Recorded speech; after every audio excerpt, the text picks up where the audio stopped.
एक बार कबीर साहिब कहीं जा रहे थे। रास्ते में उन्होंने देखा कि एक साधु एक पैर पर खड़ा होकर कठोर तपस्या कर रहा था। उस साधु का चेहरा तपस्या के कारण दमक रहा था और वह पूरी तरह से अपनी साधना में लीन था।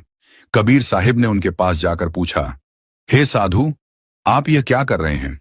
साधु ने गर्व से उत्तर दिया, मैं तपस्या कर रहा हूं।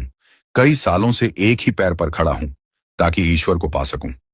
साधु का यह उत्तर सुनकर कबीर साहिब मुस्कुराए और उन्होंने उन्हें समझाते हुए कहा, भाई, तुम यह शरीर को कष्ट देकर क्या कर रहे हो? क्या तुम जानते हो कि एक सच्चे सत्संग की ताकत क्या होती है?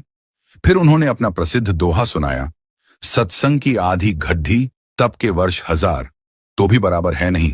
कहे कबीर विचार कि सच्चे साधु संतों के साथ बिताई गई आधी घड़ी भी हजारों वर्षों की कठोर तपस्या से बढ़कर होती है।